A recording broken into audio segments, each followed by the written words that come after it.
बिस्मिल्लाहिर्रहमानिर्रहीम। अज़ीज़ तुलबा, अस्सलामु अलैकुम। यूनिट 13 इलेक्ट्रोस्टैटिक्स, और आज से हम इसकी एक्सरसाइज शुरू करने जा रहे हैं। और एक्सरसाइज हम स्मार्ट सिलेबस के मुताबिक ही पढ़ रहे हैं। तो स्मार्ट सिलेबस के मुताबिक आज हम देखेंगे MCQs और review question 13.2, 8 and 9।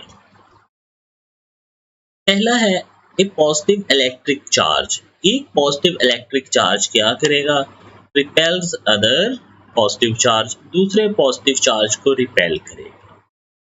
N object gain excess negative charge. एक बॉडी पे बहुत नेगेटिव चार्ज आ गया आफ्टर रबिंग अगेंस्ट अनदर, दूसरे से रब करने पे। वो दूसरा कौन सा था? यकीनन वो नेगेटिव होगा, तभी इस पे भी नेगेटिव आया है। Two uncharged objects A and B are rubbed against each other.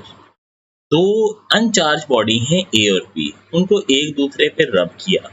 अब यकीनन जब हम इन्हें रब करेंगे A और B को, तो एक पे पॉजिटिव आ जाएगा, एक पे नेगेटिव आ जाएगा।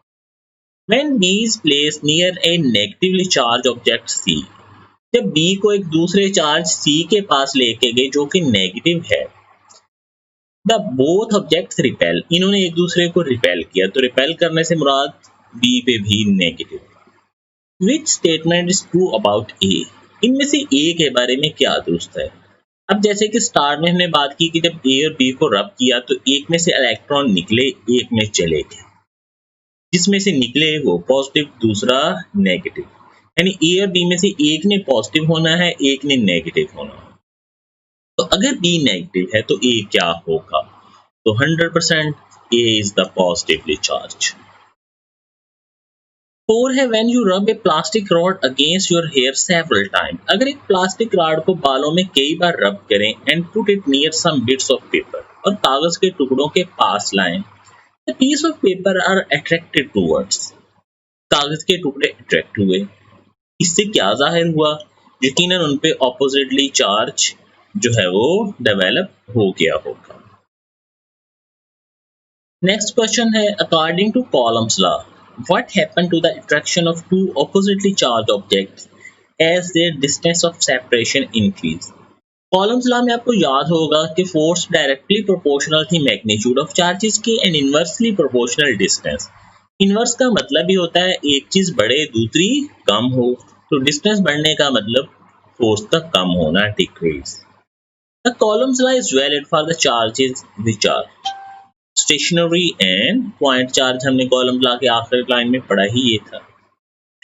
ए positive and negative charge are initially 4 centimetre. एक पॉजिटिव और नेगेटिव चार्ज शुरू में है 4 सेंटीमीटर पे। They are move close together इन ए पास लाए so that they are now only 1 centimetre. अब उनके दरमियान सिर्फ 1 सेंटीमीटर का फासला है। द फोर्स बिटवीन देम, इनके दरमियान फोर्स क्या हो जाएगी? तो इसे हम हल करके देखते हैं। शुरू में 4 है, तो कॉलम्स लॉ का फार्मूला था F is equal to K Q1 Q2 over R square. बाकी सबको इग्नोर कर दें, उनका सवाल में जिक्र ही नहीं है, सिर्फ R को ले लें। तो R स्क्वायर है, तो शुरू में जब ये 4 होगा 4 होगा, तो 4 का स्क्वायर कितना बनेगा? This is equal to 1 over 16। इसी फार्मूले में जब R की वैल्यू बाद में 1 रखते हैं आप, तो 1 over 1 square is equal to 1। यानी पहले 1 ओवर 16 है, अब हो चुका है 1। तो 16 से 1 बनाने में किससे मल्टीप्लाई करना पड़ेगा? यकीनन 16 से। तो मतलब इस बात का ये हुआ कि जो पहले वाली फोर्स है, अब की फोर्स उससे 16 टाइम्स ज्यादा है, 16 गुना ज्यादा है। 5 joule of work is needed to shift 10 column charge। 5 जॉल काम करना पड़ा 10 कॉलम चार्ज के लिए। द पोटेंशियल डिफरेंस V कितना होगा? तो यकीनन आप जानते हैं V is equal to W over Q। W 5 है, Q 10 है, 5 divided by 10 0.5 voltage. Two small charge sphere are separated by 2 mm। दो छोटे छोटे से स्फीयर हैं जिनके दरमियान फासला 2 मिलीमीटर है। Which produce the greater attractive force. Attractive force कब ज्यादा होगी, आप इन पे गौर कीजिए। 3 पेयर्स में चार्ज सेम सेम है, पहले में देखें दोनों पॉजिटिव, दूसरे में दोनों नेगेटिव, तीसरे में दोनों पॉजिटिव। अब आप लोग जानते हैं कि सेम चार्जेस तो हमेशा रिपेल करते हैं। अट्रैक्टिव कब होता है, जब अनलाइक चार्जेस हो। तो एक ही पेयर है डी वाला जिसमें अनलाइक चार्जेस है। नेक्स्ट क्वेश्चन है इलेक्ट्रिक फील्ड लाइंस, इनमें से कौन सी बात दुरुस्त होगी। तो इनमें से सिर्फ बी वाली बात दुरुस्त है, नेवर क्रॉस ईच अदर, कभी भी एक दूसरे को क्रॉस नहीं करने वाली। Capacitance is defined as, capacitance किस तरह से आप डिफाइन करेंगे, हमें पता है Q is equal to CV, और C किसके बराबर होगा, यकीनी सी बात है Q ओवर V के। तो कैपेसिटेंस C किसके बराबर हो जाएगा, Q ओवर V के। Next review question, describe the method of charging by electrostatic induction. Electrostatic induction की मदद से चार्जिंग का तरीका बयान करें। यह हमने लेक्चर 2 में पढ़ा था, टेक्स्ट बुक में पेज 70 पे आप देख लेंगे, एक्टिविटी नंबर 13.4, वो स्फीयर्स वाली जिनको हमने चार्जिंग का तरीका पढ़ा था। तो वो वाली एक्टिविटी आप करेंगे, उसे आप चाहें तो अपने लफ्ज़ों में भी कुछ कर सकते हैं, याद आप पहले ही कर चुके हैं।